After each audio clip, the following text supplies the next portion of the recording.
우리가 한 학기 내내 죽음 얘기를 했습니다. 그리고 박상은 선생님의 죽음을 우리가 맞이했어요. 근데 그게 이 세상 사람들처럼 이제 극단적 슬픔은 아닌 게 우리가 다 믿고 있듯이 죽음 이후의 삶이 있기 때문입니다. 그래서 이걸 정확하게 이해해야 되거든요. 예수 그리스도를 믿는 사람들은 다 이 이해를 가지고 있죠. 우리는 죽어도 살아있다. 자, 이런 이해는 어떤 건가? 이 세상에서 우리가 죽을 때 결국은 몸이 죽는 거다. 그걸 물리적 죽음이라고 하죠. 영혼은 죽지 않습니다. 하나님께서 그렇게 만드셨기 때문입니다. 이게 놀라운 거예요. 그렇죠? 박상은 선생님이 아주 대표적인 예죠. 지금 몸은 죽어서 다 화장을 해가지고 그것을 우리가 다 빻아가지고 우리가 지난주에 얘기 들었던 대로 묻었습니다. 그러나 영혼은 능히 죽이지 못하죠. 그 누구도 죽이지 못합니다. 그죠? 예수님 자신이 하신 말씀이다. 몸은 죽여도 영혼은 능히 죽이지 못하는 자들을 두려워하지 말고 몸과 영혼을 능히 지옥에 멸하는 분을 두려워해라. 그럴 수 있는 분은 오직 우리 하나님 분이시니까 하나님께서만이 몸과 영혼을 지옥에 멸하는데, 이때 멸한다고 하는 것은 없어진다는 말이 아닙니다. 왜? 안 믿는 사람도 나중에 다 부활할 거거든요. 그래서 심판을 받고 영원토록 형벌을 받게 되기 때문입니다. 자, 그러면 지금 현재의 상태는 어떤 상태인가? 일단 몸이 죽어 있는 상태죠. 우리는 영혼이 살아있을 뿐만 아니라 몸이 살아있죠. 근데 박상은 선생님은 몸이 죽어 있는 그 상태입니다. 요 생각, 이게 굉장히 중요하죠. 사람이 두 부분으로 구성되어 있다. 건전한 사람들은 다 그것을 인정을 합니다. 이 중에 우리 생명윤리 과정에 있는 분들은 맨 끝에 있는 존 쿠퍼 교수님의 Body, Soul and Life Everlasting, 한 학기 내내 김병국 교수님하고 시달린 책이기 때문에 여러분들이 절대로 이거 안 잊어버립니다. 그렇죠? 이거 굉장히 중요하죠. 고생하면서 배운 거는 안 잊어버린다. 그렇죠? 쿠퍼 교수님도 여러분은 안 잊어버릴 거예요. 그렇죠? 김병훈 교수님은 쿠퍼 교수님한테 몇 학기 배웠고요. 저는 이제 칼빈 대학 갔을 때 이제 몇 가지 얘기를 나눴을 뿐입니다. 김병훈 교수님이 더 잘 아시는 분이죠.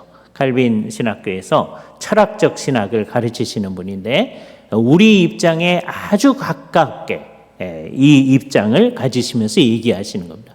89년도에 나온 책이에요. 이 입장에서도 우리 입장하고 똑같은 거죠. 몸은 죽어도 영혼은 죽지 않는 거다라고 하는 거예요. 그래서 몸이 죽었을 때 어떻게 되느냐? 누군가 핍박자들이 우리를 죽인다고 했을 때 우리의 몸의 생명만을 그치게 할 뿐이지 우리의 영혼은 지속성을 지니고 하나님 앞에 서 있다라고 하는 얘기를 할 수 있습니다. 그건 안 믿는 사람들도 다 인정을 해요. 물론 우리처럼 정확하게 영혼 개념을 가지고 있지 않아요. 안 믿는 사람들의 예로 우리가 두 가지 예를 들 텐데, 하나는 히랍 사람들입니다. 히랍 사람들은 사람의 몸과 영혼 이게 얘기를 해요. 그래서 그 사람들도 죽음을 뭐라고 그러냐 그랬을 때 우리하고 똑같이 얘기합니다. 죽음이라고 하는 것은 몸과 영혼의 분리다라고 얘기해요. 물론 이제 문제는 그것에 대해서 우리하고 똑같은 정확한 이해를 가지고 있지 않다는 겁니다. 자, 그래서 여기서 이제 잘 생각을 해야 됩니다. 히랍 사람들도 그렇게 생각을 하는데 굳이 그게 아니다. 히랍 사람들의 그 이해가 잘못됐다. 교회는 그런 입장을 가져서는 안 되고 성경은 딴 얘기를 한다라고 얘기하는 분이 계셔요.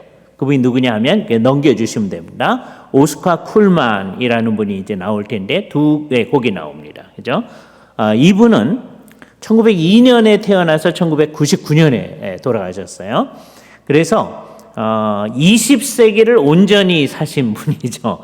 우리는 20세기하고 21세기를 이렇게 걸쳐서 살고 있잖아요. 근데 이분은 1902년 태어나서 99년에 태어났으니까 제가 생각한 것보다 조금 더 늦게 돌아가셨습니다.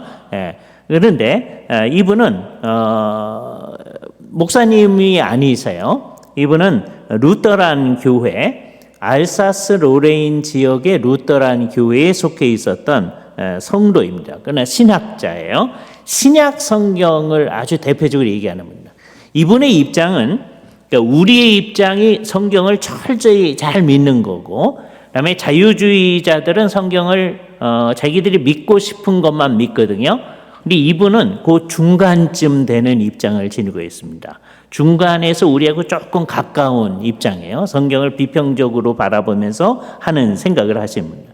이분은 스트라스부르크에서 출생하셨는데 1902년 2월 25일 날 출생하셨는데 바젤에서 신약학 교수님을 합니다. 스위스의 바젤에 가서, 그리고선 프랑스의 샹모르크에서 99년도에 이제 돌아가셨는데, 바젤 그러면 또 한 사람 아주 유명한 사람이 있는데, 이 사람이 이제 소위 칼 바르트라는 사람인데, 오스카 쿨만이 요 정도 있다면 칼 바르트는 요 정도 있는 사람입니다. 우리는 여기 있고요. 그다음에 아주 자유주의자들은 저쪽에 있어요. 그러니까 이분들이 중도파라고 말할 수 있겠죠.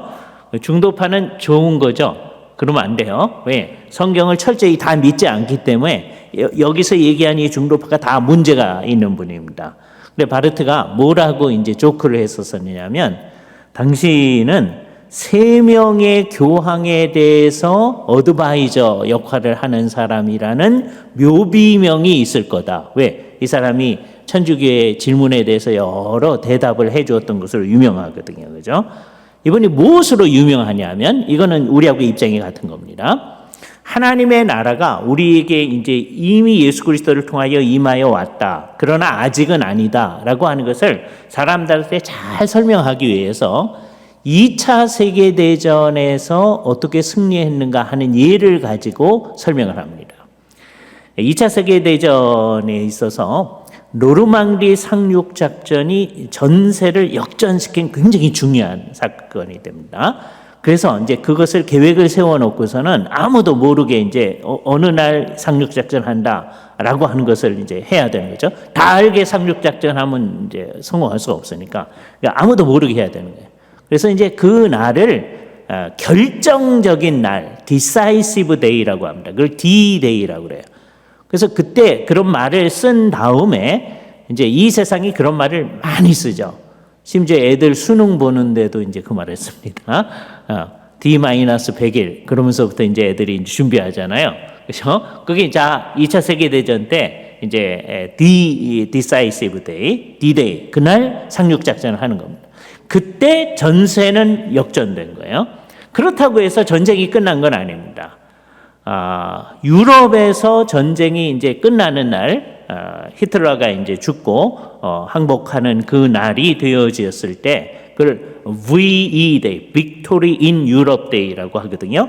그러니까 Decisive Day가 있는데 이때 모든 결정적 전투가 이루어졌는데 아직 전쟁은 계속되고 있다. 그러나 뒤집힐 수는 없다라는 상황으로 하나님의 나라가 예수 그리스도를 통하여 이미 왔는데 아직 아니다라고 하는 것을 잘 설명하는 예를 마련해 주신 분이에요. 그죠? 이 비슷한 생각은 여러분이 다 했지만 이 D-Day와 Victory Day로 설명한 거는 오스카 쿨만이에요. 그죠? 또 역사 안에서의 구원이라고 하는 책도 쓰고 그렇습니다. 그래서 이 점에 있어서는 이분이 큰 기여를 한 것인데요. 아까 그 오스카 쿨만 그 사진 있는 쪽으로 가보시면 밑에 빨간색으로 되어 있는 책이 있을 텐데 그 책이 뭐냐면 영혼의 불멸성과 죽은 자의 부활 그래놓고 사이가 O로 되어 있어요.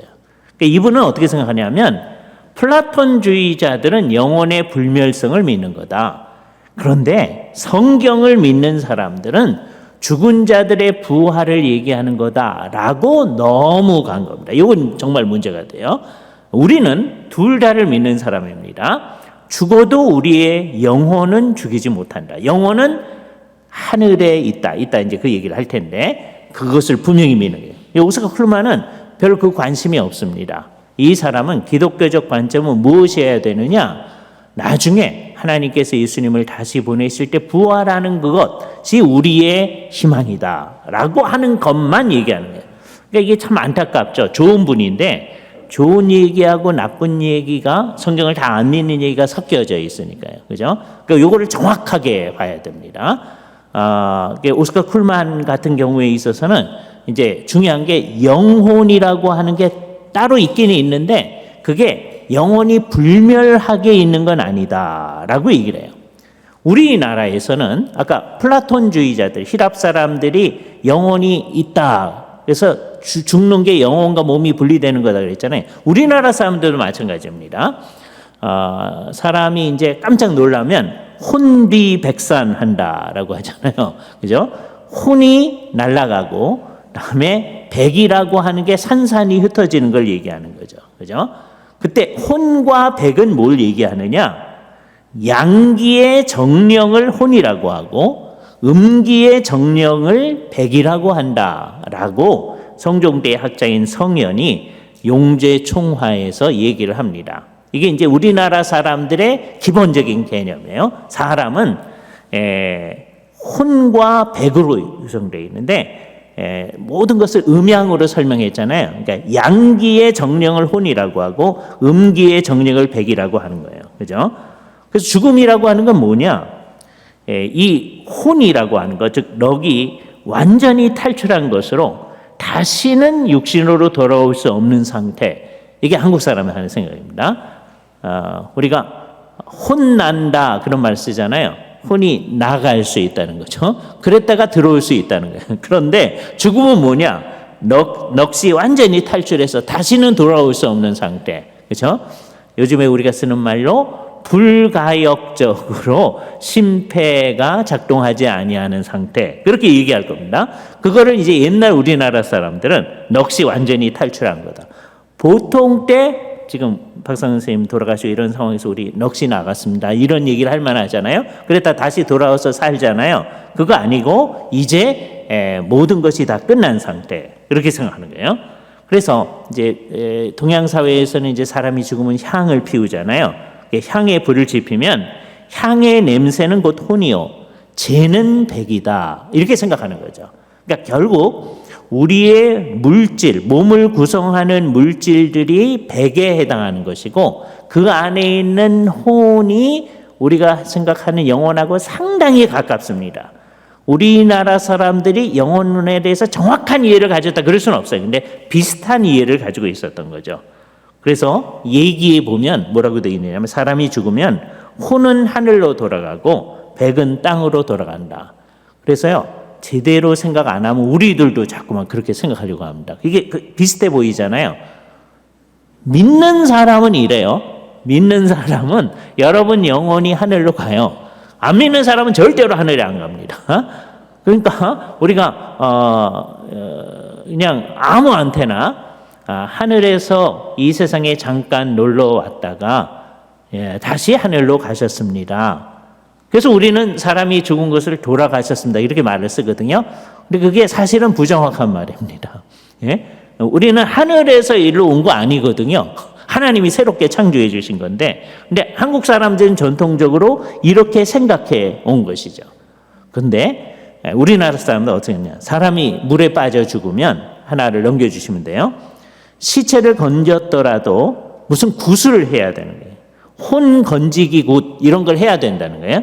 그렇게 하지 않으면 물에 빠진 넋을 건져 올리지 않으면 넋이 승천할 수가 못하고 차가운 물 속에 계속 머문다. 이게 한국 사람들이 생각하는 방식이었어요. 그죠? 또는 한이나 원한이 많아서 승천하지 못한 혼이 음기가 되어 구천을 떠다니다가 내려온 것이 원귀 또는 원영, 객귀, 나그네 넋 이렇게 얘기합니다.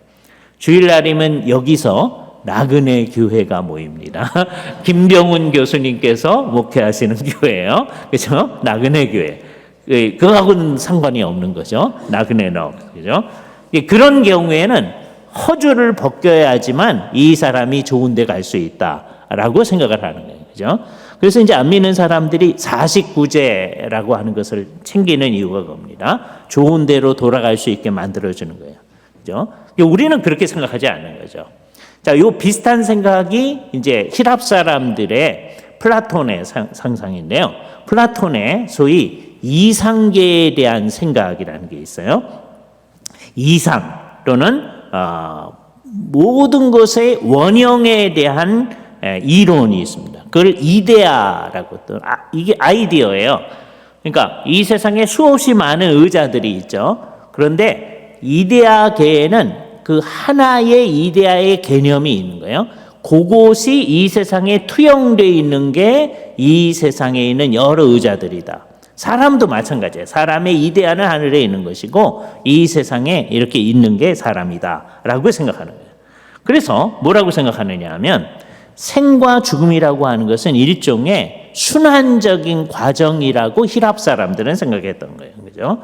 그래서 죽을 세상 속에서의 삶이라고 하는 것은 불멸하는 영혼의 능력이 우리 가운데서 작용하고 있는데 그것에 참여하게 되는 거예요. 그래서 누군가 이제 생명을 주는 존재가 있는데 그 생명을 주는 존재 그거는 죽지 않는다라고 생각을 하는 거예요. 그 생명을 주는 존재는 뭐냐? 그게 가장 큰 이데아의 원형이 되어지는 거예요. 그게 신적인 존재가 아닌가라고 의문을 표현할 정도입니다. 그래서 이제 플라톤에게 신적인 존재에 대한 관념이 있었다 이렇게 생각을 해요. 여기 이제 소크라테스하고 플라톤하고 아리스토텔레스하고의 차이점인데요. 소크라테스는 이제 소크라테스가 제일 큰 선생님이죠. 그분의 제자가 플라톤이고 그분의 제자가 아리스토텔레스인데 소크라테스는 이 세상에 신들이 여럿이다라고 생각을 합니다. 근데 플라톤은 이분도 그런 얘기를 이제 늘 대화록에서 여러 얘기를 하는데 신이 하나일 수 있는 가능성을 시사를 합니다. 그런데 아리스토텔레스에 가면 신은 분명히 하나이다라고 얘기해요. 성경 이분들 하나도 안 본 사람들이에요. 근데 여기서 이제 재미있는 게 뭐냐면 다 생각이 다르다는 거죠. 그런데 아리스토텔레스는 신이 분명히 하나다. 그리고 우리 비슷한 얘기를 많이 합니다. 신은 영원하고 불변하고 다음에 그 몸을 갖지 않고 신은 영적이고 우리 하는 얘기를 거의 다 많이 해요. 그래서 아리스토텔레스는 예수를 안 믿어도 정확한 개념을 가질 수 있으니까 이 세상에 예수를 안 믿어도 정확한 개념을 가질 수 있지 않을까라고 오해할 수가 있어요. 그런데 차이가 있어요. 우리가 비슷하게 생각하는데 영원하고 불변하고 그런 신이 있다. 그 신이 이 세상을 존재하게 했다. 아리스토텔레스 그렇게 얘기합니다. 그런데 절대로 그 신한테 기도하진 않습니다. 그 신한테 경배하지 않아요. 이게 이상합니다.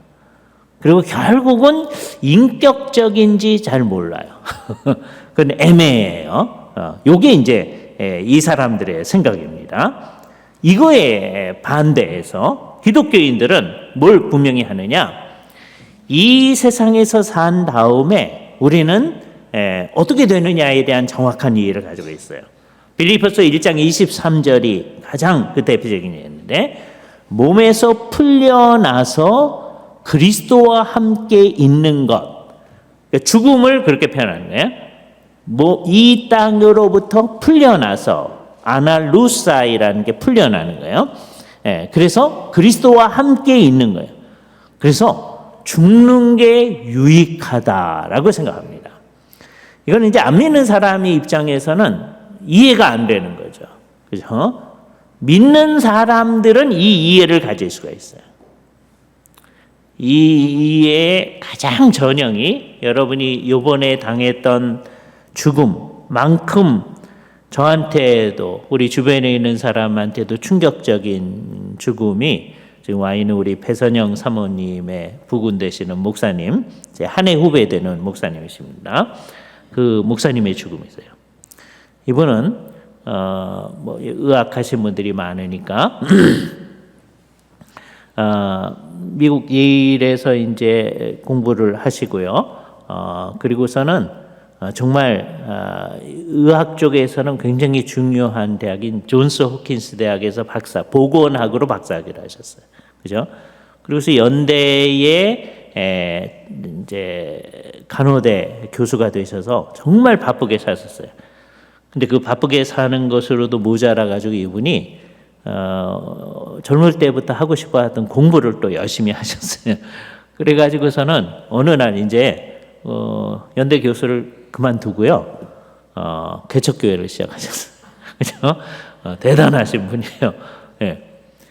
그래서 열심히 하셔요. 개척교회도 열심히 하시고 이제 여러 우리 기독교 생명윤리협회 여러 일들을 맡아서 이제 하시고 여러 하시는데 갑자기 어느 날 어느 학교 강의를 가셨다가 갑자기 쓰러지셔서 돌아가셨어요. 그때 자녀들 아직 어릴 때고 많은 자녀들이 있었을 때인데 뭐 이해할 수 없는 상황이죠. 그죠? 우리가 이번에 박사 선생님 이제 위로 예배했던 것처럼 같이 여러 단체가 모여서 위로 예배하고 했어요. 그때 한 분이 기독교 신문에 이제 편집하시고 하신 분입니다. 저한테 배선영 사모님에 대해서 도무지 이해 안 된다. 그래서 얘기를 하는 거예요. 사모님이 이렇게 말씀을 하시는데 그 상황에서 상주로서 말씀을 하시는데 얼굴에 미소가 있다는 거예요. 이해가 안 되는 거예요, 이 사람은. 신앙이 있는 분이에요, 좋은 분이에요. 그런데 이해가 안 되는 거예요, 그죠? 근데 우리 배선영 사모님이 왜 그 상황에서 그 상황이 좋은 상황은 아니죠. 갑자기 남편, 아버지가 떠난 이 상황에서 이해 안 되는 상황임에도 불구하고 이거를 진짜 믿는 거죠. 그죠? 죽는 것도 유익하다. 그죠? 나머지 일은 우리가 할 거다. 그죠? 그러니까 우리가 그 상황, 그런 지가 이제 벌써 상당 기간이 이제 흘렀습니다. 우리는 생각하는 거죠. 신약에만 그러냐? 그렇지 아니하다. 구약 시대에도 그러다. 시편 116편 15절에 그의 경건한 자들의 죽음은 여호와께 보시기에 귀중한 것이다. 이거는 정말 안 믿는 사람들은 이해가 안 되는 겁니다. 어떻게 죽음이 귀중할 것일까? 그러나 모든 사람의 죽음이 귀중한 게 아니고 예수 그리스도와 함께 사는 사람은 살 때도 그리스도와 함께 사는 거고 죽은 다음에도 그리스도와 함께 있는 거니까 죽음이라는 것도 귀중한 것이다.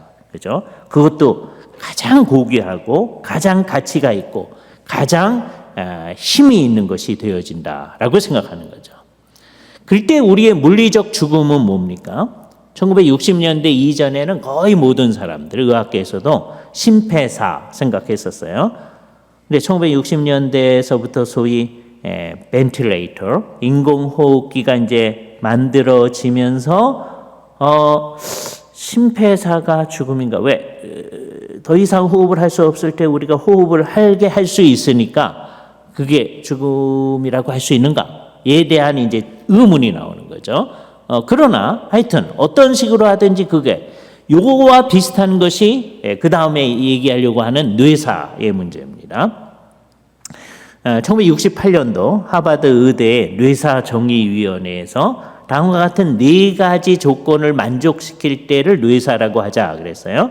외적으로 주어지는 자극들과 내적 필요의 수용성도 없고 반응하지도 않고, 다음에 자발적 근육의 움직임이 없고 자발적 호흡이 없고 반사 반응들이 없고 뇌파가 잡히지 않을 때, 이런 상황 속에 있으면 일반적으로 2주 후에 심폐사에 이르니까 이때를 뇌사라는 말을 쓰자라고 하는 것이죠.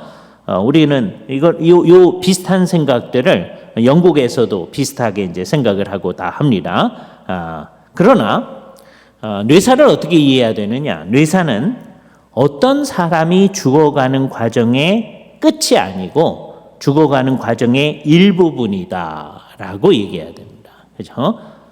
그 끝은 언제냐? 역시 심폐사죠.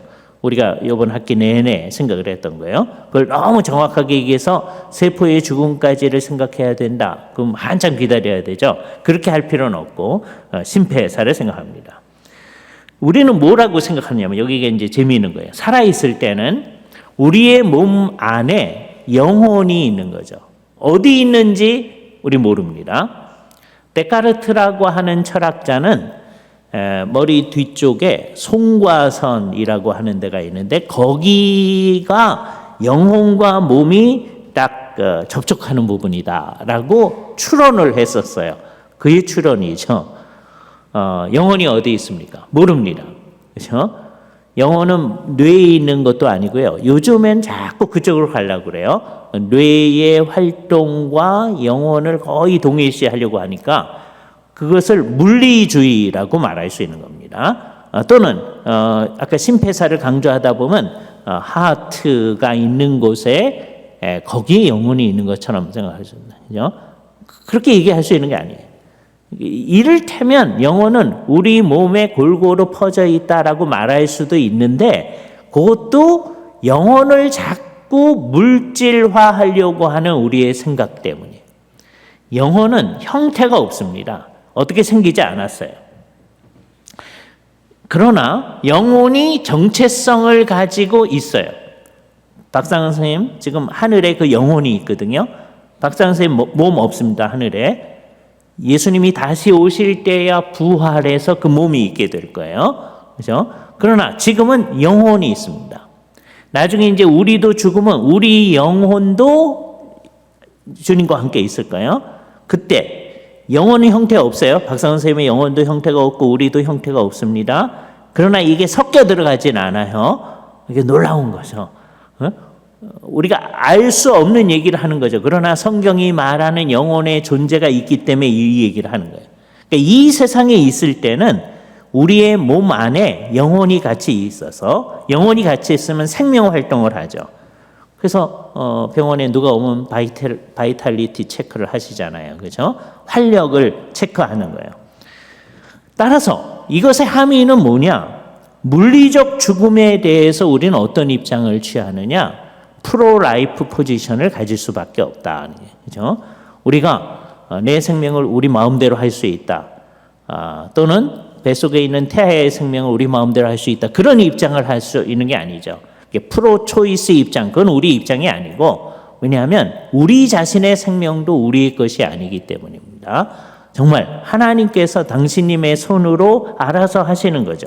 물리적 죽음에 대해서는 프로라이프 포지션, 이건 우리에게서는 아주 분명한 입장일 수밖에 없어요. 영적인 것에 대해서는 그건 벌써 우리 손하고는 상관없는 거죠.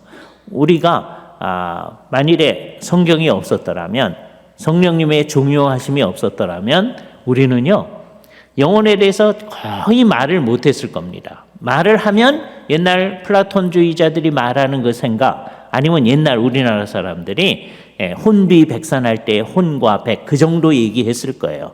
그러나 우리는 성경에 근거해서 그것이 아닌 정확한 이해를 성경이 말하는 한도 내에서 할 수 있는 것이죠. 그렇기 때문에 아까 뇌사를 우리는 인정하지는 않아요. 그렇지만 뇌사 상태에 있는 사람들로부터 장기 적출을 위한 토론을 위한 제안을 할 수 있습니다. 어떤 조건이 있을 때 본인의 순전히 인도적 동기에서 사전에 자발적으로 의사 표현을 분명히 한 경우에 이거 해놓지 않으면 나중에 다 다른 이유들을 다 붙일 수가 있어요. 그래서 다 이용하려고 할 수가 있기 때문에 본인이 분명히 해야 합니다. 2명 이상의 전문가가 뇌사 상태에 이르렀다고 판단한 경우에 한해서, 그리고 자기네 병원에서만 그러면 또 혹시 문제가 있을 수가 있으니까 외부 의료기관의 1명 이상의 전문가의 소견에 근거해서 병원 윤리위원회에서 3분의 2 이상이 가결해서 이 사람은 진짜 뇌사 상태에 빠졌다라고 한 경우에 한해서, 그런데 그분이 평소에 순전히 인도적 동기에서 자발적으로 의사표시를 한 경우에 내가 죽게 뇌사 상태에 빠지면 내 장기를 적출해서 사람들에게 사용하시오 라고 한 경우에 대해서는 이 얘기를 할 수 있다. 아주 극단적인 입장을 가시는 분들은 우리는 심폐사가 우리의 입장이기 때문에 이것도 안 되지 않습니까? 그렇게 하시는 분들이 있어요. 그렇게까지 할 필요는 없다는 거예요. 왜? 뇌사 상태에 빠지면 2주 후에는 심폐사에 이르는 거니까 그거는 아직 죽음은 아니지만 2주 동안의 생명을 다른 사람들에게 내어줄 수는 있는 거잖아요. 그렇죠? 그러니까 그 경우에 할 수 있도록 그러니까 이걸 얘기하기는 어려웠는데 아직까지 우리나라에서 뇌사가 죽으면 아니에요. 죽지 않았는데도 적출하면 이게 안 되는 거거든요. 근데 장기 이식에 관한 법률 같은 거에서 이것을 할 수 있게 해놨단 말이에요. 그래서 이건 굉장히 중요한 겁니다. 그렇죠? 예. 자, 요것과 함께 우리가 강조해야 될 게 뭐냐? 안락사의 불가능성입니다. 유따나시아. 따나시아라는 게 죽음이거든요. 유라고 하는 건 좋다는 말이에요. 좋은 죽음이라는 거예요. 말뜻만 보면 좋은 죽음 같습니다. 그러나 이거는 좋은 죽음이 아니죠. 왜냐하면 생명의 원천은 하나님이시기 때문에 인간은 수동적입니다. 이거는 우리의 생명이 시작된 데서 우리가 분명히 알게 되어지는 거예요. 따라서 주어진 생명을 더 온전하게 하는 일에는 적극적이어야 되죠. 하나님께서 우리에게 생명을 주셨기 때문에 죽음 앞에서도 우리는 프로-라이프 포지션을 가져야 됩니다. 이거는 성경을 정말 믿는 사람들은 이걸 다 이 얘기를 해요.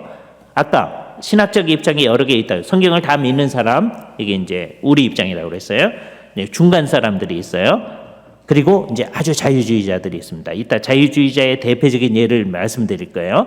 지금 여기 제일 성경을 그대로 믿는 사람들 몇 사람 말씀을 드려요. 첫 번째 사람이 존 데이비스라는 분이 복음주의 윤리라는 책을 1985년도에 썼어요. 이거는 모든 문제에 있어서 굉장히 성경적입니다. 따라서 이 문제에 있어서도 성경적이에요. 그죠? 또 존 파인베르크하고 폴 파인베르크 형제분인데요.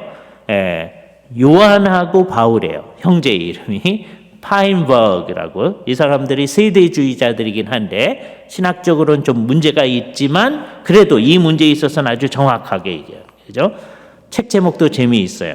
Ethics for a Brave New World.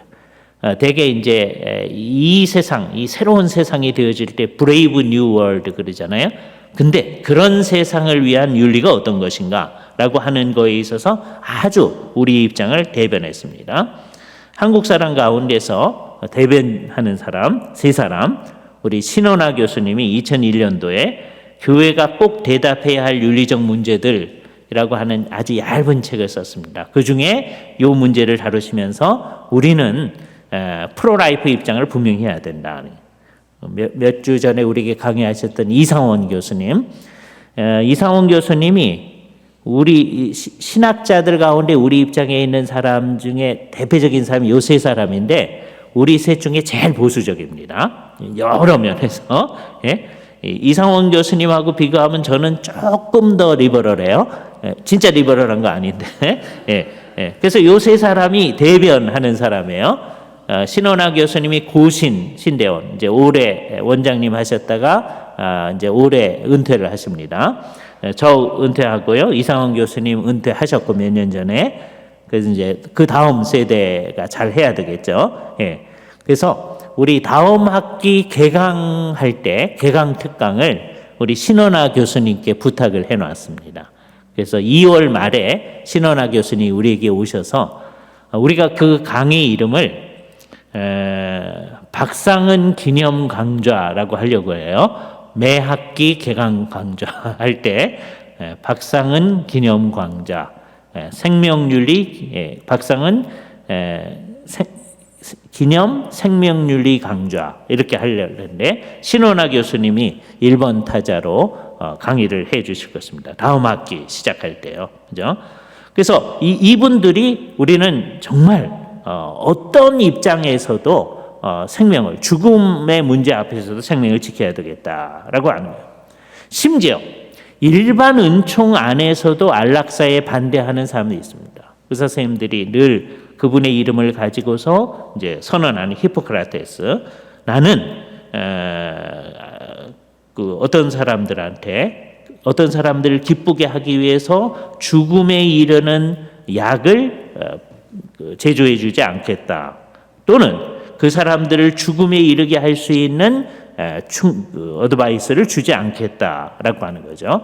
그러니까 의사 조력 자살 금지를 아주 분명히 해놓은 거죠. 그죠? 피타고라스 주의자들도 역시 그렇게 했었습니다. 그런데 서구 의학이 점차 이것을 벗어나는 과정이 있어요. 그러니까 본래 의학은 히포크라테스 예수님 안 믿는 사람이에요. 하나님 안 섬기는 사람입니다. 피타고라스주의자들 그하고 상관없어요. 이 사람들은 자기 나름대로의 종교적인 의식을 가지고 있던 사람들입니다. 근데 이 사람들은 일반 은총 가운데서 그래도 생명을 보존해야 된다 그랬었는데 서구 의학이 점점점 이상하게 돼가는 거예요. 그래서요, 나이절 카메론이라는 분이 새로운 의학이라는 책을 썼어요. 이분은 의학자 아닙니다. 이분은 신학자예요. 그런데 의학계가 얼마나 이상하게 되어져 가는지를 얘기하면서 얘기하는 거예요. 제 식으로 표현하면 일반 은총에 대해서 저항이 강해지는 역사를 나타내 보여준다. 옛날에는 요거 좀 다른 얘기지만 동성애에 대해서 이 세상 전체가 안 된다고 그랬었어요. 일반 은총 속에서 사람들의 저항이 조금은 덜했죠. 자기들이 동성애 하는 사람들 많았습니다. 그러나 동성애가 괜찮은 거다 이러지 못했어요. 근데 이제는 일반 은총에 대한 저항이 막 강해지기 시작하는 거예요. 그죠? 이것은 모든 면에서 그렇게 나타납니다. 그 유타나시아를 뭐라고 하느냐? 아까 안락사 그랬잖아요. mercy killing이라고 합니다. 자비사, 자비롭게 해서 죽이는. 동물들에 대해서는 그렇게 할 수 있습니다. 그죠? 우리가 최초의 복제 양 돌리, 그러니까 양들이 대개 13살 정도 산다고 그래요. 그런데 걔는 7살 난 암양으로부터 복제를 했으니까 이제 만들어졌을 때부터, 그래서 태어날 그때서부터 얘는 수명이 짧지 않을까 그렇게 예상했었는데 정말 얘가 한 7살, 6살 이렇게 됐을 때 양들이 나이가 많아 들었을 때의 증상들이 나타나는 거예요. 그래서 이제 결국은 죽였습니다. 안락사를 시켰죠. 그죠?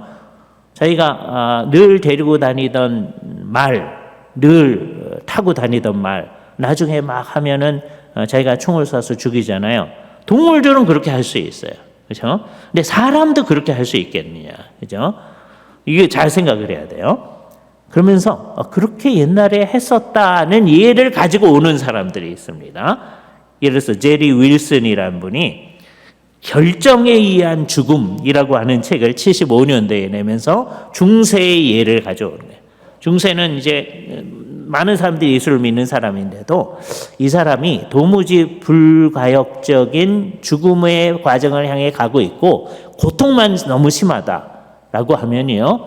그 마을에 장로가 이제 앞장서고 힘 있는 사람이 소위 홀리 해머라고 거룩한 망치를 들고 그 집으로 갑니다. 다른 모든 사람은 다 없어지는 거예요. 그러면 그걸 가지고 이제 죽이는 거예요. 홀리 해머예요. 그렇죠? 자, 그랬을 때 그게 오용 가능성이 너무 크다라고 하는 것을 케네트 보라는 분이 죽음 윤리라고 하는 책에서 지적한 일이 있습니다. 그러나 이 세상은 이런 식으로 생각하는 일이 너무 많았어요. 아까 플라톤 같은 경우에도 마찬가지예요. 의술도 나라 차원에서 입법화해야 된다. 그의 소위 공화국, 이 국가론이라고 하는 책입니다.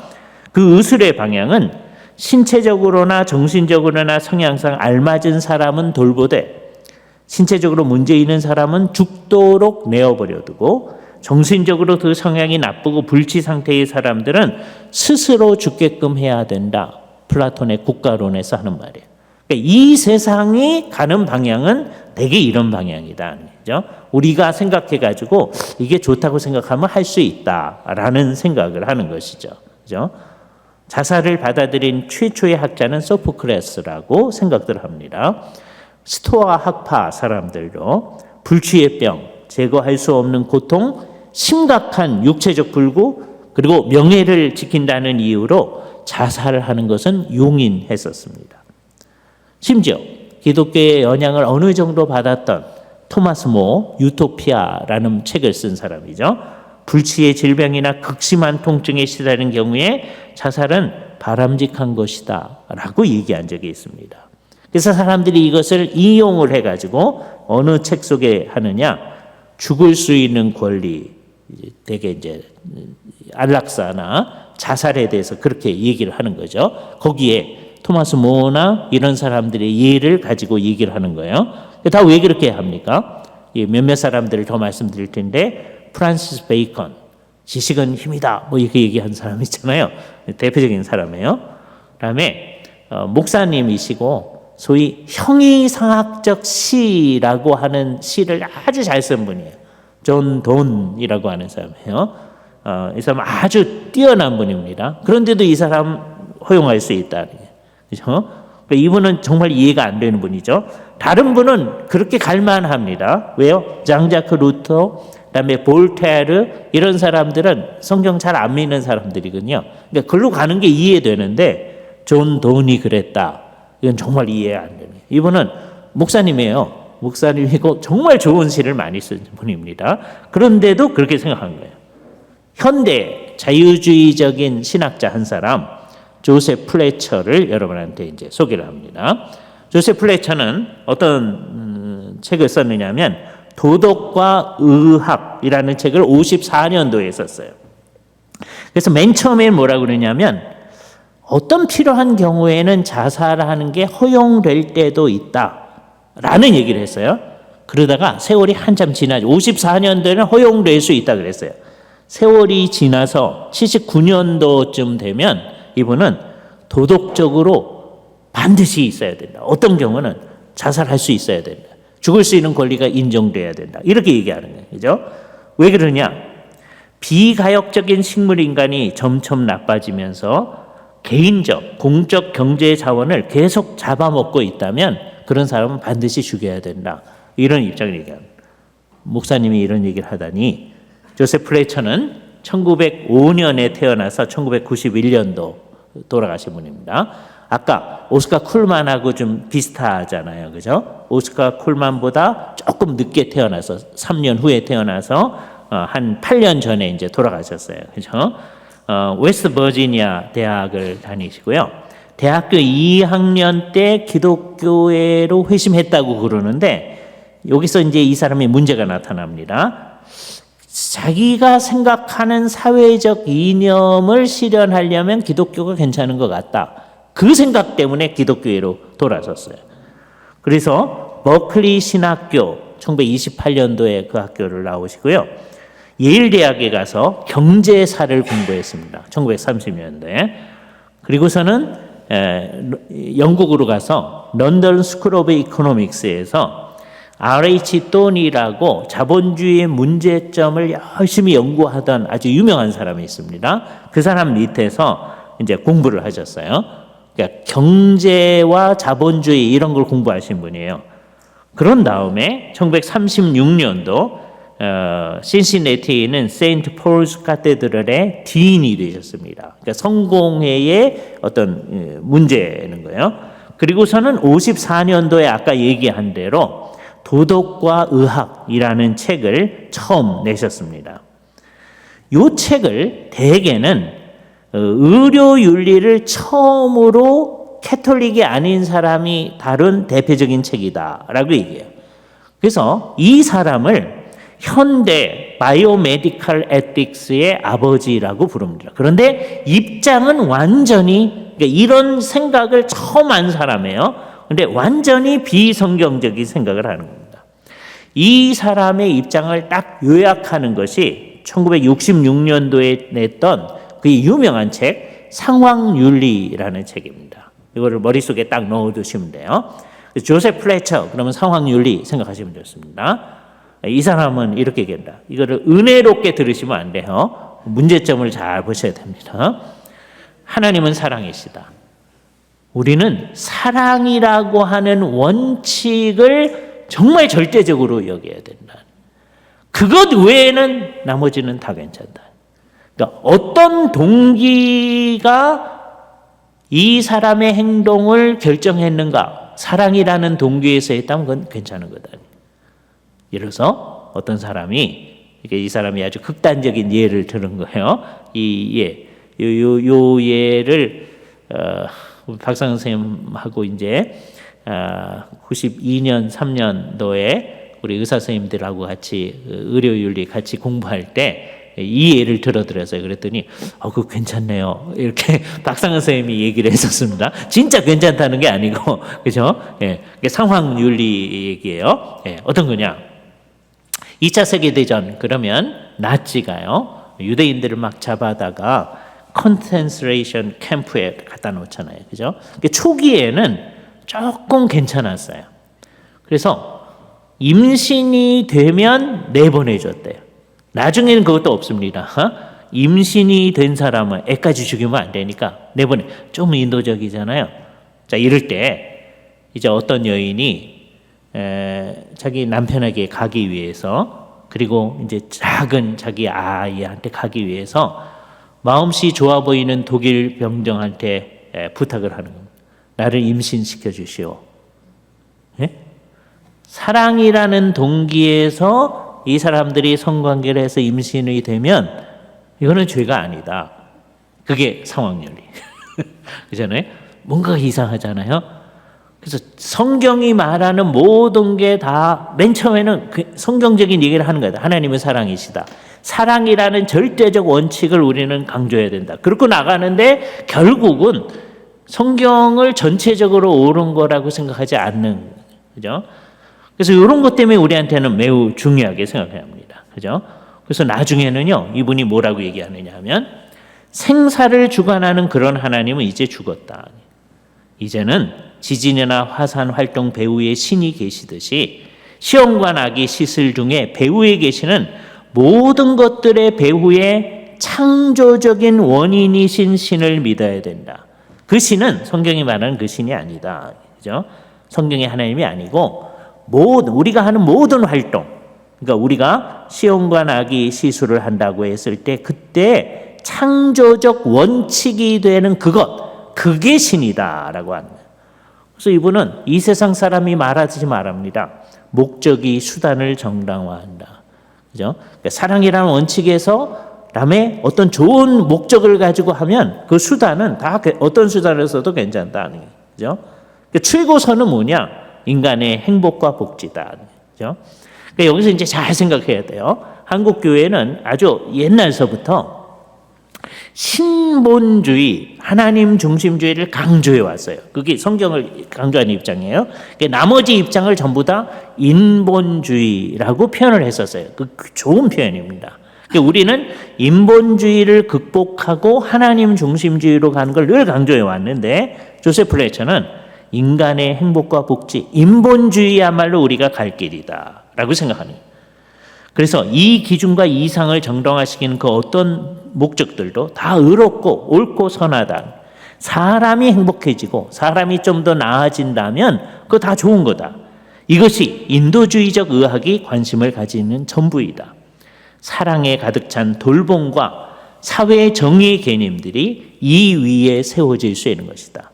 그래서 이 일을 해가지고 사람이 행복하고 더 복지에 가까워지느냐? 아니야. 라고 하는 거예요. 그죠? 그래서 유타나시아도 어떻게 생각하는 거냐? 그것도 이거를 행해가지고 우리한테 무슨 도움이 된다면 할 수 있는 거다.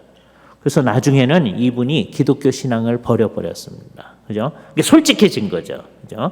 기독교 신앙 가지고서는 이런 얘기를 할 수 있는 건 아니에요. 그래서 이제 이 세상에는요, 성경을 따라서 성경적인 얘기를 하는 사람들이 있고 이 사람처럼 기독교 신앙을 버려버리는 사람들이 있는 거예요. 그런데 중도에 있는 사람들이 있어요. 이게 위험해요. 중도는 어떤 거냐? 기독교라고 해요. 그런데 사실은 방향은 이쪽 방향으로 가는 거예요. 그죠? 이게 애매해지는 거죠. 이게 상대주의적이 되는 겁니다. 그죠? 차라리 기독교 신앙을 난 버린다라고 했을 때 이게 이제 목사님들한테는 굉장히 위협이 됩니다. 그죠? 모든 교인들이 그래요? 그럼 나 안 믿을래요. 그럼 어떡할 거예요? 그죠? 그러면 사람들이 전부 다 안 믿는다고 하면 안 되니까 그렇게 믿어도 믿는 거라고 합시다. 라고 할 건가? 이게 심각한 문제거든요. 그죠? 모든 사람이 그렇게 하면 나 안 믿는다고 할게요. 이러면 어떡할 거예요? 그래서 이제 유혹이 돼서 사람들이 다 이쪽으로 갈 수가 있습니다. 이렇게 되면 아주 안타까워. 그래서 여기서 진정한 존엄사가 뭔가 하는 얘기를 해봅시다. 진정한 존엄사. 이 세상이 말하는 존엄사는 예를 들자면 미국 오레곤주의 존엄사법 Death with Dignity Act라고 하는 법이 1994년도에 투표로 확정되어졌어요. 물론 이거에 대해서 법정 공방이 있었습니다. 결국 연방 법원이 졌어요. 그래서 아직까지는 오레곤주에서 이제 사람들이 그 결정을 할 수 있는 거예요. 나의 존엄함을 유지하면서 죽을 수 있게 해달라라고 얘기하는 거예요. 그러나 이거는 성경이 말하는 존엄사하고는 거리가 먼 겁니다. 진짜 성경이 말하는 존엄사, 진짜 존엄사는 뭐예요? 영생을 누리면서 물리적 생명을 마치는 것. 아까 시편 116편 15절 여호와께서 귀중히 여기시는 죽음. 그게 존엄사죠. 그죠? 그래서 용어를 바꿔야 됩니다. 죽음 이후에도 하나님과의 교제가 지속되어지는 죽음. 그게 아주 엄격한 의미에서 존엄사다라고 얘기해야 돼요. 이 세상이 말하는 존엄사가 완전히 바뀌어지는 거예요. 그런데 이제 안 믿는 사람은 그러니까 존엄사가 아니죠. 근데 요거 비슷한 얘기 할 수 있어요. 상대적인 광의의 존엄사는 얘기할 수 있습니다. 그게 뭐냐? 자연사입니다. 이 자연사는 의학의 발달로 자연사를 자꾸 늦추게 됐죠. 그래서 현대의학은 인격적이기보다는 성격상 기술적인 것이 되어져 가지고서는 아주 이상한 상태에 이제 빠지게 되어졌는데, 그래서 평상적인 올디너리한 트리트먼트를 사용할 수 있을 때까지를 하는 것, 그리고서 죽는 것, 그죠? 그러니까 익스트라올디너리한 거는 사용하지 않는 거죠. 물론 이 기준은 시대 달라집니다. 1950년대에 우리가 지금 평상적으로 하는 그 트리트먼트가요, 그게 1950년대에는 굉장히 익스트라올디너리한 거였을 거예요. 그런 방법 자체도 없는 게 상당히 많았고 그럴 겁니다. 이게 시대마다 달라져요. 그래서 이게 어려워지는 거예요. 어디까지를 올디너리한 치료라고 볼 건가? 어디까지 그걸 넘어서는 것으로 볼 건가? 그걸 생각해야 됩니다. 예를 들자면 뭐 이런 거예요. 그거를 사용함으로써 유익하리라고 하는 희망을 주며 너무 큰 비용이 들지 않고 고통이 크지 않으며 다른 불편함을 주지 않을 만큼의 치료와 수술들, 그런 것들은 올디너리한 것이다 라고 말할 수 있겠죠. 그죠? 그런데 과도한 고통을 준다든지 불편에 비해 유익이 하리라는 희망이 적은 것들은 사용하지 않는 게 더 좋겠죠.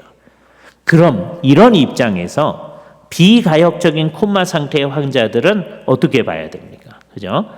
우리는 이제 프로라이프 입장을 잘 생각할 때 인공적 양분과 수분 공급은 하지 않아도 된다라고 하는 몇몇 분들, 그리고 우리 수업 시간에도 그런 이제 생각이 나뉘어진 것도 봤었어요. 그건 좀 지나친 거다라고 생각해야 할 겁니다. 그죠? 양분과 물은 항상 주어야 된다라고 생각하는 거예요. 그죠? 다니엘 칼라한도 역시 그렇게 생각했습니다. 같은 저널 안에서 어떤 분들은 어떤 상황 가운데서는 인공적 양분과 수분 공부하지 않아서 그 사람들이 죽을 수 있게 해주는 게 더 좋은 게 아닙니까? 그런 생각을 하는 거예요. 그러나 좀 제대로 생각하시는 분들은 그런 상태에도 양분은 돼야 된다. 물론 이렇게 강하게 얘기하려면 성결 요건이 있어야 됩니다. 그게 뭐냐? 사회 경제적인 보호 장치가 있어야 되는 거예요. 그죠? 포괄적인 사회 보장 장치를 안 해놓고서 이렇게 해줘야 된다라고 한다면 가난한 사람들은 어떻게 하란 말이에요. 그죠? 그러면 그게 이제 아직 우리에게 주어지지 않을 때는 어떻게 해야 되느냐? 자선기관과 교회의 기금들이 그 사람들을 잘 보호할 수 있게끔 하는 장치가 되어져야 돼요. 그죠? 궁극적으로는 사회보장장치가 잘 돼서 일정한 기간 이상의 치료를 하게 됐을 때는 사회보장에 의해서 일을 할 수 있게끔 되어야 되는 거죠.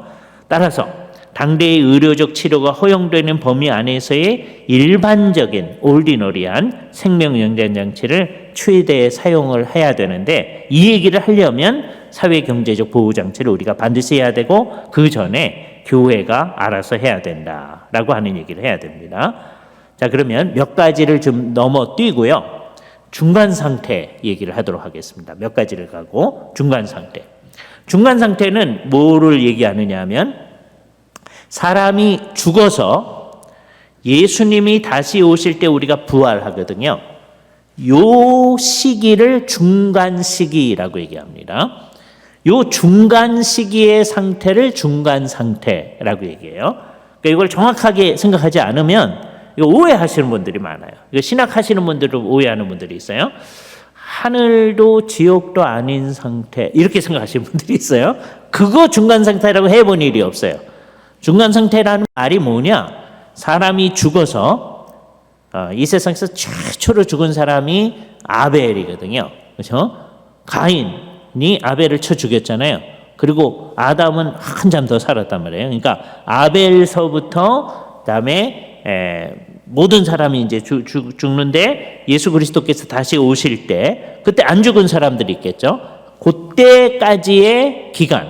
그러니까 어떤 사람은 중간 상태가 없습니다. 예수님이 오실 때 살아있는 사람들. 그 사람들은 중간 상태 없어요. 그러나 대부분의 사람은 중간 상태를 겪는 거죠. 박상은 선생님이 지금 중간 상태 가운데 있는 거예요. 그죠? 우리는 현 상태 가운데 있어요. 지금 아직 안 죽었어요. 우리는. 박상은 선생님은 중간 상태에 있어요. 그죠? 그 중에 먼저 믿는 사람들의 중간 상태를 먼저 생각합시다. 믿는 사람들의 중간 상태는 아까 빌립보서 1장 21절 23절에 이 세상을 떠나서 주와 함께 있는 것이라고 얘기했어요. 이거 굉장히 중요한 거죠. 그래서 박상은 선생님은 이 세상을 떠나서 주님과 함께 있다는 거예요. 그죠? 그거에 대해서 고린도후서 5장 8절에서 바울은 이렇게 얘기해요. 우리가 담대하여 원하는 바는 차라리 몸을 떠나 주와 함께 있는 그것이라. 그래서 박상은 선생님의 그 상태를 우리가 원한다. 자, 그러니까 우리가 가서 자살해 죽어야 됩니까? 그건 아니죠. 하나님께서 아직 안 부르셨으니까 우리는 열심히 살아야 됩니다. 그죠? 우리에게 맡겨진 사명을 다하면서 살아야 돼요. 박상은 선생님은 주께서 부르셨으니까 기쁨을 가지고 하나님 앞에 있는 거죠. 그래서 우리는 어떻게 되냐? 모든 성도들은 죽음은 부활을 기다리면서 하나님 앞에서 그리스도와 함께 있습니다. With Christ in the presence of God. 아주 멋있는 표현이죠. 그죠? 자, 우리가 평소에도 in the presence of God이에요. 하나님 앞에서. 학교에 오다 보면 코람 데오 이렇게 돼 있잖아요. 그게 하나님 앞에서입니다. 우리는 매일매일 하나님 앞에 사는 거예요. 병원에 있을 때에도 환자들을 볼 때에도 우리는 하나님 앞에 있어요. 그러나 예배를 할 때 어떤 의미에서 조금 진한 의미에서 하나님 앞에 있어요. 본질적으로 다르지 않아요. 이걸 분명히 해야 돼요. 평소에도 하나님 앞에 있어요. 그러나 예배를 할 때 진하게 하나님 앞에 있어야 되죠. 그죠? 예배를 하는데 하나님 앞에 있다는 걸 의식하지 못하면 안 되잖아요. 자, 그런데 이걸 누구보다도 바울이 잘 압니다. 근데 바울이 뭐라고 그러냐면 우리가 이 세상에 살 때에는 주와 따로 거하는 줄을 안다. 그렇게 얘기해요. 그러니까 우리가 이 세상에 있을 때는 주님과 따로 있어요. 우린 이 땅에 있고 주님은 하늘에 계시기 때문에 따로 있어요. 물론 우리는 이 세상에 살 때도 주님과 함께 있고 예배할 때 진한 의미에서 주님과 함께 있어요. 그러나 또 따로 있어요. 박상은 선생님은 주님과 함께 있어요. 그래서 우리는 그 상태가 더 좋다. 죽는 게 유익하다라고 하는 거예요. 그죠? 우리는 그리스도와 함께 하나님 면전에 있다. 이걸 생각해야 돼요. 구약 성도들은 어떻게 되느냐? 구약 성도들도 마찬가지예요. 악인은 그의 환난에 엎드려져도 의인은 그의 죽음에도 소망이 있다. 잠언서 14장 32절 얘기예요. 죽음에도 소망이 있다. 그 말은 죽은 다음에 하나님 앞에 살아있다. 의인은 그렇다. 시편에 있는 말씀, 주께서 생명의 길을 내게 보이시리니 주의 앞에는 충만한 기쁨이 있고 주의 오른편에는 영원한 즐거움이 있나이다. 아마 이게 정확히 무슨 말인지 알지 못합니다. 그러나 아마 이는 죽음 이후에 성도들은 충만한 기쁨과 영원한 즐거움 가운데 있게 될 것이라고 말하는 것 같습니다. 박상은 선생님이 그런 충만한 기쁨과 영원한 즐거움 가운데 있는 거죠. 그죠? 구약의 성도들도 그랬으니까. 근데 이 동일한 시편 16편 11절의 말씀을 보면서 핸드리크스 베르코프는요, 이건 자유주의 학자의 한 분이에요. 화란의 한 분인데, 이런 개인적 관심은 후대에나 나타나는 양상이라고 하면서 구약은 그 개인이 어떻게 되느냐 관심이 없고 전적으로 이스라엘의 미래 그리고 인류 미래에만 관심을 드러낸다라고 얘기를 합니다. 이건 심각한 문제를 지는 거예요. 그렇죠? 이거는 성경적 입장이 아닌 거예요. 이거는 핸드리크스 베르코프의 주장이 자신의 해석에 근거한 치우친 해석이다라고 생각을 해야 돼요. 그죠? 구약에서도 개인에 대해서도 관심을 가지고 있다. 그래서 성경을 잘 믿는 학자들은 정확히 얘기합니다. 키드너라는 학자가 있어요. 데렉 키드너라는 사람이 있는데 성도가 이미 걷고 있는 생명의 길이 막힘이 없이 하나님 앞으로 인도하며 더 나아가 영원회로 인도한다고 단언합니다. 이게 멋있는 표현이잖아요. 우리가 이 세상을 살고 있을 때 이미 생명의 길로 있어요. 그런데 죽어도 막힘이 없이 without a break. 박사 선생님이 잠깐 브레이크하고 하나님 앞으로 간 게 아니고 이 세상에서 주님과 함께 있다가 without a break, 브레이크 없이 하나님 앞으로 있는 거예요. 그죠? 더 나아가 이제 주님의 부활 이후에 영원회로 갈 거란 말이에요. 요한 칼빈도 그렇게 얘기하는 거예요. 축복된 불멸성애로 더 확장되어진 것을 얘기하는 거다. 성경을 제대로 믿는 사람들은 다 그렇게 얘기합니다. 한 구절 더 인용하죠. 시편 73편 23절 24절 내가 항상 주와 함께하니 주께서 내 오른손을 붙드셨나이다. 주의 교훈으로 나를 인도하시고 이건 지금 현재죠. 이 세상을 살아갈 때 주의 교훈으로 인도 후에는 영광으로 나를 영접하시리니 이때가 언제냐? 후에는 영광으로 나를 영접하시리니 아마도 중간 상태를 포함하는 것 같다. 그렇게 생각하는 거죠. 상당히 많은 사람들이 그렇게 생각하는 거예요. 중간 상태. 그리고 나중에 예수님이 오신 다음에 그 영광을 나중에 하는 거죠. 그러나 일단 죽은 다음의 상태를 얘기하는 거다. 그죠? 그래서 아주 대표적으로 브릭스라고 하는 사람들, 이 사람들은 사실은 자유주의자들인데도 이 구절을 얘기하면서 아마도 죽음 이후의 삶에 대해서 얘기하는 것 같다. 그렇게 얘기합니다. 자유주의자 가운데서도요, 이게 1907년도의 자유주의는 오늘날 와서 보면은요, 굉장히 보수적이에요. 그렇죠? 예. 오늘날 자유주의는 그보다 훨씬 안 믿습니다, 성경을. 이 사람들 자유주의의 대변인들이에요. 그런데 이 사람은 이게 아마도 죽음 이후의 삶을 얘기한 것 같다라고 얘기하는 거예요. 그런 해석에 막 저항해 보려고 애쓰면서도 스튜어트 맥클럭이라는 사람은 이 구절에서 성도들이 죽은 후에 하나님과 함께함에 대한 선언이 있다라고 인정을 합니다. 이 사람 자유주의자거든요. 그런데도 그걸 인정하는 거예요. 그죠? 그래서 우리는 구약에도 그렇게 하나님과 함께함에 대한 생각이 있다. 그런데 오늘날에는 정말 자유주의적 입장을 향해 나가는 분들은 현세적 해석을 자꾸 해나가려고 합니다. 현세적 해석은 뭐냐? 이렇게 얘기하는 거예요. 그죠? 주께서 영광회로 나를 인도하실 겁니다. 라고 하는 게 그게 무슨 얘기냐? 이런 얘기라는 거예요. 이 세상에 살 때 하나님이 우리와 함께 하시기를 바란다. 라고 하는 자기들의 소망을 얘기하는 거다. 라고 합니다. 성경을 잘 보세요. 시편 17편을 잘 보면 그 맨 마지막에 나는 의로운 중에 주의 얼굴을 배우리니 깰 때의 주의 형상으로 만족하리이다. 그렇게 얘기하잖아요. 그 깰 때라고 하는 말은 뭐로 볼 거냐? 두 가지 입장이 있습니다. 하나는 즐거운 중간 상태. 박상현 선생님이 있는 그 상태로 보는 해석, 칼빈이나 게알더스 보스나 뭐 이런 해석을 얘기하는 거예요. 그죠? 우리 김성수 교수님께서도 그런 입장을 가지고 계십니다. 그래서 중간 상태와 부활 모두를 말하고 있습니다. 그런데 자유주의적 해석하는 분들은 깰 때의 주의 얼굴들의 말은 그 다음 날의 종교적 의식에서 하나님의 현현이 있기를 바라는 신이 나타나기를 바라는 용어이다 라고 얘기를 해요. 그래서 동일한 성경을 가지고 막 이상하게 해석을 해나갑니다. 이게 아주 심각한 이제 문제를 지니는 거죠. 자, 그래서 우리는 뭐라고 얘기하는? 바른 해석으로 가요. 바른 해석은 구약 성경도 하나님과의 교제가 죽음에서 끝나지 않을 것임을 시사합니다. 신약은 이 교제가 그리스도 안에서 확언되어 있다고 하는 것을 보여주는 것이죠. 그죠? 그래서 우리는 잘 생각을 해야 돼요. 그곳, 죽은 다음에 하나님과 함께 있는 그곳을 성경은 뭐라고 얘기하느냐? 하나님이 어디 계시느냐 하는 거예요. 그죠? 성경에서 가장 일반적인 용어는 뭐냐면 하늘이라는 용어입니다. 그죠? 하나님은 하늘에 계시고, 전도서 그렇게 얘기하죠.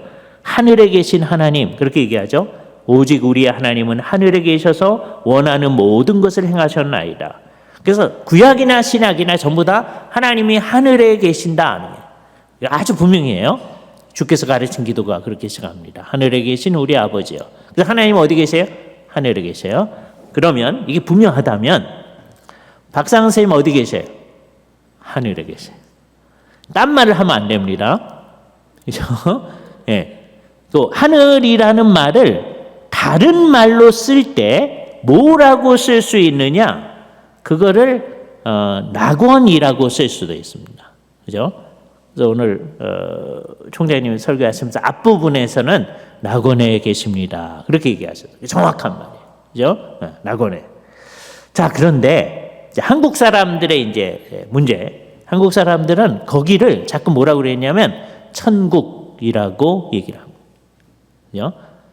근데 천국이라는 말은 성경을 잘 공부해 보면 어떤 거냐면 예수 그리스도로 말미암아 우리에게 이미 임하여 온 하나님의 나라예요. 그래서 하나님의 나라가 눈에 안 보이는데 영적으로 이 세상 안에서 진전되어 가고 있어요. 예수님의 재림 때의 극치에 있게 됩니다. 요거를 우리는 잘 생각을 해야 돼요.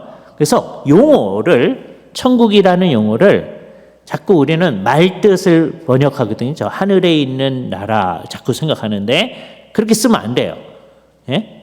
그래서 정확히 쓰시는 분들은 전부 다 어떻게 썼느냐 하면 하늘 또는 중국 사람들은 천상 그렇게 얘기합니다.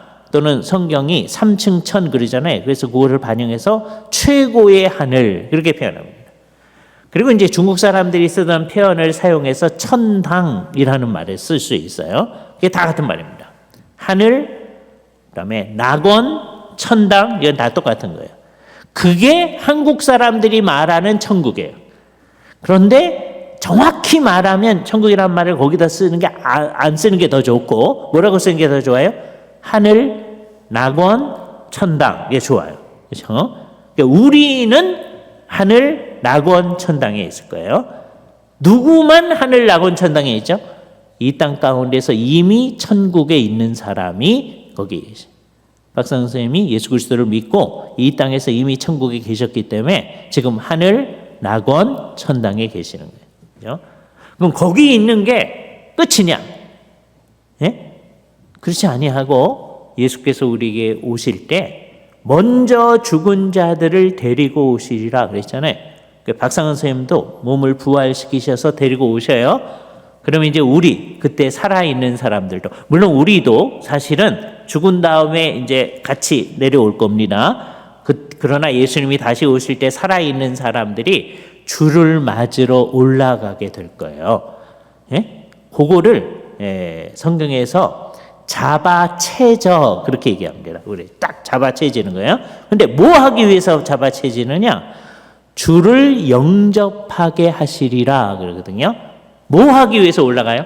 주님을 영접해서 모셔오기 위해서 하는 거예요. 그죠? 보라 신랑이라 맞으러 나오라 할 때 용어하고 똑같습니다. 혼인 잔치를 해요. 신랑이 온다고 그럽니다. 그럼 이게 혼인 잔치 할 집이에요. 그러면 사람들이 밖에 나가서 신랑을 모셔가지고 어떻게 하죠? 거기서 잔치하나요? 그러지 아니하고 모시어 드리세 이렇게 되는 거잖아요. 그래서 이 땅에 와서 그 다음 일이 진행되어지는 거예요. 맞는 것은 이때 사용하는 아주 중요한 단어예요. 아판테시스라는 단어인데 주님을 맞는 거예요. 맞는 것은 공중에서 맞을 거예요. 그러기 위해서 우리가 잡아채질 거예요. 그게 휴거예요. 예? 그러니까 이 세상에 돌아다니는 책 휴거 그건 정말 이상한 책입니다. 예, 갑자기 사람들이 이제 없어져요. 그럼 이제 우리도 농담 삼아 다 휴거됐나? 이러잖아요. 절대로 그렇게 쓰면 안 됩니다. 그렇잖아요? 성경이 말하는 개념이 아닌 개념이에요. 그렇다고 해서 휴거가 없냐? 있어요. 언제 있어요? 주님이 다시 오실 때. 그죠? 박상현 선생님을 비롯해서 이미 죽은 성도들을 부활시키셔서 이 땅으로 오셔요. 그때 우리도 같이, 우리가 그때까지 살아있다면 몸이 부활해서 변형된 몸을 가지고 하늘로 같이 올라가. 잡아채죠. 그래서 거기 계속 있는 게 아니라 이 세상에 내려와서 주님과 함께 주님께서 이 세상을 변화시킬 거거든요. 하늘과 땅을 다 변화시킵니다. 그것을 새 하늘과 새 땅이라고 합니다. 거기서 우리는 영원히 살게 됩니다. 그러니까 하늘은 박상현 선생님 가 있는 그 하늘, 거기서 영원히 사는 거 아니에요. 예? 자, 두 가지 정리만 하고 이제 마치겠습니다. 하늘에는 영혼만 있어요. 분명히 해야 됩니다. 하늘에서 우리 무슨 옷 입고 살까요? 저희들은 어린 양의 피에 그 옷을 빨아 희게 하였느니라. 그러니까 흰 옷 입고 살죠? 그렇게 생각하면 안 된다는 거예요. 그죠? 왜? 그 말 자체가 물리적인 생각을 하도록 되어 있지 않다는 거예요. 그죠? 그 말은 어린 양의 피에 빨아보세요. 흰 옷을. 그럼 어떻게 돼요? 뻘겋게 될 거 아니에요. 그죠? 이게 물리적인 생각을 하도록 되어 있는 게 아니다. 그죠? 하늘에는 몸을 가지고 있지 않아요. 하늘에 옷 안 입는다 그랬더니 나체로 있습니까? 그런 사람들이 있어요? 아니에요. 영만 있다는 게 영만. 물론 하늘에 몸이 있는 분이 있어요. 우리 주 예수님 분명합니다. 아주 분명해요. 예수님은 몸을 가지고 하늘로 가셨기 때문에. 그리고 아마 두 사람, 이거는 이제 자신은 없어요. 그러나 아마 그래야 돼요. 그렇죠? 엘리야와 에녹. 아마. 아마. 그리고 또 몇 사람이 더 있다면 마태복음 27장에 보면 예수님께서 부활했을 때 죽은 사람들이 막 살아나와 가지고서는 거룩한 성 예루살렘에서 찬송을 하고요. 그리고 사라졌어요. 그러면 이분들도 아마 하늘에 갔지 않았을까. 그래서 예수님은 분명하고 두 명 엘리야와 에녹은 maybe 있을 수도 있고 아닐 수도 있고 여기에 목숨 걸면 안 됩니다. 예. 우리는 예수님이 하늘에 계신다. 이건 목숨 걸어야 돼요. 성경이 말하니까. 엘리야 에녹 뭐 그럴 수도 있고 아닐 수도 있고. 이건 언제 확인해요? 하늘에 올라가 봤더니 우리는 분명히 영혼만 있을 거예요. 박상현 선생님도 영혼만 있습니다. 그죠? 그런데 엘리야 에녹은 몸도 있다. 그러면 분명히 있군요. 이렇게 확인하는 거죠. 그리고 이제 예수님 부활할 때 같이 부활했던 그 사람들이 어떻게 됐을까? 나중에 하늘에 가서 확인해야 됩니다. 자, 그렇게 하고, 그러니까 하늘에 있는 그 존재는요, 주님 앞에 있어요. 상상하기 어렵죠. 우리는 지금 몸을 가지고 있는 존재니까 영혼만 있는 존재 상상할 수는 없어요. 예? 정말. 그러나 기쁨을 누리며 있는 거예요. 그런데 사람은 몸과 영혼이 있도록 하나님이 창조하셨기 때문에 예수님이 다시 오실 때 몸과 영혼을 가지고 있어요. 그래서 우리는 그때 서로 얼싸 안을 거예요. 그렇죠? 주님 앞에서도 엎드려서 절할 거예요. 그리고 주님을 악수도 할 수 있겠고 얼싸 안을 수도 있겠죠. 그렇죠? 정말 우리의 몸을 가지고 영원토록 살게 될 겁니다. 병들지 않는 몸. 그때는요 의사 선생님 필요 없어요. 여러분 직업 바꿔야 됩니다. 간호사 선생님 필요 없어요. 목사 더 필요 없어요. 작은 자로부터 큰 자로 다 나를 알미니라. 우리 모두 새로운 직업을 찾아야 됩니다. 그때 놀기만 하는 거 아니에요. 주를 위해서 놀라운 일을 하게 될 겁니다. 그때를 바라보면서 우리는 이 세상에서 여러 활동을 힘써 행해야 할 것입니다. 이상으로 오늘 얘기를 마치도록 하겠습니다. 감사합니다.